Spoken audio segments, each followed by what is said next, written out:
Saddam speaks. He says he's got nothing to hide. Outrage after Michael Jackson admits sleeping with children. He makes Howard Hughes look sane. Mr. Bush leads the tributes to the tragic space heroes. And how Kylie Minogue's looking after the bottom line.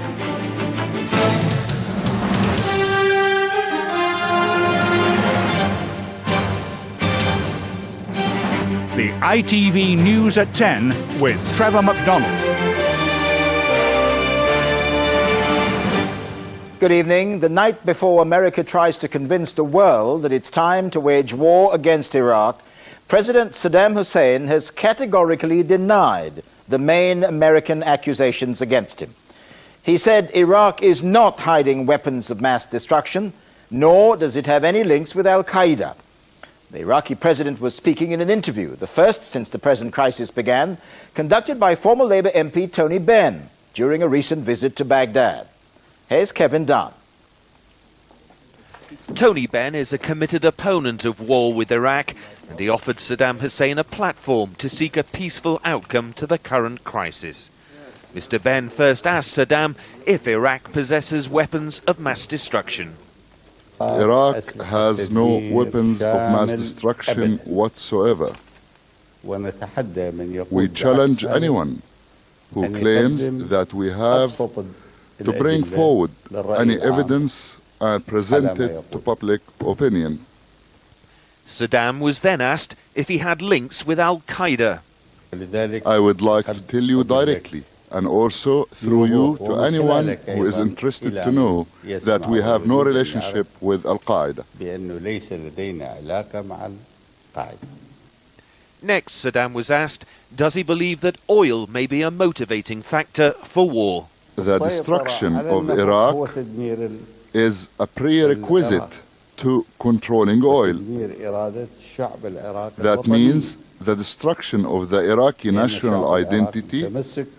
Finally, Saddam Hussein was offered the opportunity to send a message to Britain. Tell the British people, if the Iraqis are subjected to aggression or humiliation, they would fight bravely. The Iraqis don't wish war, but if war is imposed upon them, if they are attacked and insulted, they will defend themselves. Tony Benn says he is not a judge of whether Saddam Hussein is telling the truth, but he hopes the public will mobilize against military action. Kevin Dunn, ITV News. Tonight's interview was the first time the Iraqi president has spoken to the West since I interviewed him in 1990. So how credible is what he said tonight? Three experts have given us their verdicts. This man talks brazen-facedly about peace, and he shows what kind of animal he is really. He's killed since the age of 17. He does not feel good if he's not engaged in conflict, and yet he looks at us in the face and he says Iraq needs peace. I think Saddam will think that this is a great propaganda coup for Iraq. He's managed to get across his point of view that this confrontation is about who controls the oil and not about his weapons of mass destruction and not about his links with al-Qaeda. I think when you look at the interview, if you agree with the need for a war on Iraq, you look at a man who's lying, who's covering his tracks. If you're one of the people who is questioning the justification for a war, you will say, here is a man saying, I have no weapons of mass destruction, I have no links with al-Qaeda, the very tenets on which any war with Iraq are going to be built. So it's going to be ammunition for the people who are for a war, and it's going to be ammunition for people who are against a war with Iraq. Verdicts here on the Iraqi president's interview. But what are the Americans making of it all? Let's go now to our international editor in Washington, Bill Neely. Bill?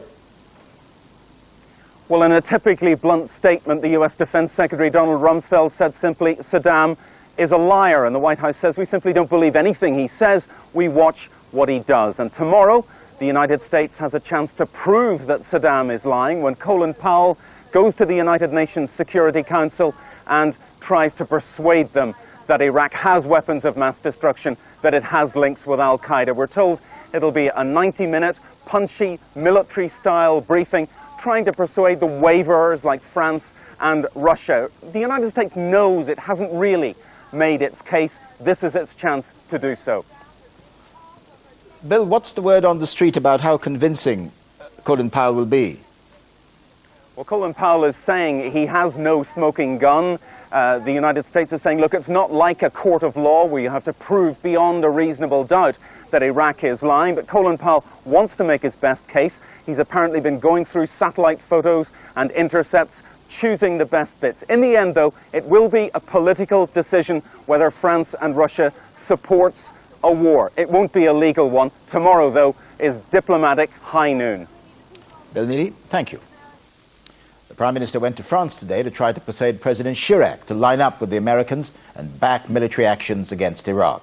But Mr. Blair encountered the same French resistance. Mr. Chirac wants the inspectors to be given more time. Firstly, I feel that war is always the worst possible solution. I would add that in that region, above all others, we don't need any more wars. Having said that, I repeat, I feel that we need to wait.